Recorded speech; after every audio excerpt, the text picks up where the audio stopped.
Nag-arangkada na ngunya na aldaw ni Lunes, Agosto 10 ang Measles Rubella Supplemental Immunization Activity sa 27 barangay kan syudad ni Naga. Nagpuon ang aktibidad alas 8 nin pagkaaga sa covered court kan Barangay Concepcion Pequeña kung saan ginibo ang libreng pagbakuna sa kaakiang nag-iedad 6 na bulan sagkud 59 bulan o bago mag 5 anyos. May report si Joel Solina. At nagangunyan. Total na 19,194 na mga kaakian sa siyudad ng Naga ang target na mabakunahan kan DOH as in kang City Health Office.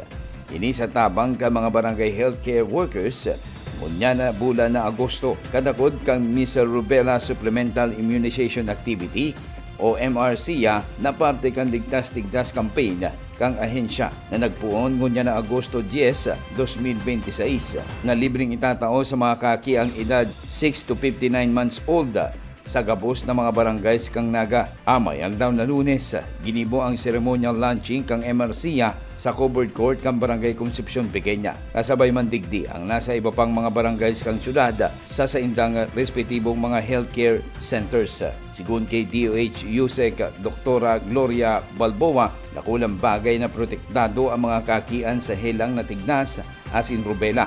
Kaya masigasig ang saindang ahensya sa pangapunan sa mga magurang na pabakunahan ang saindang mga kaakian na nasa edad 6 to 59 months old o itong mga below 5 years old.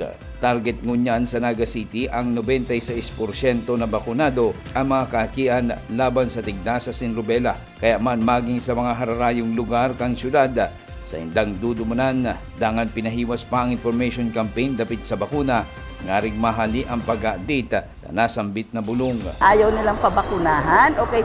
Kasi yung mga nasa liblib na lugar, talagang nasa listahan na rin natin yan na kung halimbawa hindi makapunta dito sa pinaka-main center, meron tayong mga temporary fixed sites na inilalapit natin yung bakunahan doon sa kanila kung nasaan man sila. So, kumbaga, wala dapat rason na hindi sila ma-reach. Kaya lang, siyempre kung ayaw nga, may agam-agam, takot yung mga magulang, yun. Kaya, in-intensify natin yung ating info campaign. Siyempre, kasama kayo na mga partners sa amin from the media para sabihin yung mga tamang impormasyon. Kasi madalas, yung mga agam-agam yung takot, dahil sa mali impormasyon na nasabi, mas nakakalala o ano, hindi ko kami magbibigay ng any service na makakasama po sa ating mga kababayan, lalo na mga bata. Dugang pa ni Yusek Balboa, bastante ang supply kang bulong asin inisyertong epektibo asin safe para maprotehiran ang mga kaakian laban sa nasambit na hilang. Sapat ang bakuna, no? Kaya nga, yung Binay phase natin, phase 1 sa Mindanao, phase 2 sa NCR, tapos ito phase 3, Luzon at Visayas. Kasi yung delivery kasi ng bakuna hindi din sabay-sabay. Kaya we made sure na bago natin umpisan nito, in place ang bakuna dahil ayaw natin magkaroon ng complaint na nagpapabakuna, wala namang available bakuna. At hindi lang bakuna pati yung mga syringes, pang-inject, yung mga cotton buds, lahat ng kailangan para mabakunahan kompleto. So walang rason na yung sabi na hindi kompleto. Sinugurado po natin ngayon. Sa naging mensahe ni Alcalde Leni Robredo, suportado kang gobyerno lokal kang Syudad ng Naga ang campaign na nasambit.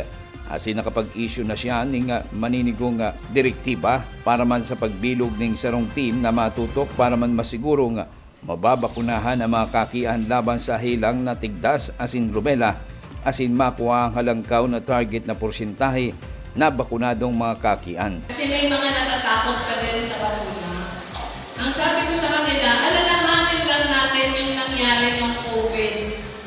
Nung wala bang bakuna, ang daming namamatay. Diba? Nakapag-open up lang tayo, nakabalik lang tayo sa normal na buhay, nung nagkaroon na ng immunization, ng vaccination. Kasi nahinto na natin yung pag-spread. Kaya kung ano man yung katakutan ng mga magulang tungkol sa immunization, mas importante kong ligtas ang sa indong mga aki, sa measles, sa rubella. Ang sa tuya kong target, LGU sa Naga, 100%. Bako 95%, 100%. Para sa Nagangunyan, Joel Sulina. At Nagangunyan. Ika ako, kita ang Naga. Antabayan ang iba pang impormasyong may kinaaraman sa Lambang Nagenyo, ang Nagangunyan. Sa ngaran kan sa kuyang pag-iriba sa Public Information Office na pinamamayuhan ni Jason Nyola. Ako si Riza Mostar Santos. Diyos mabalos.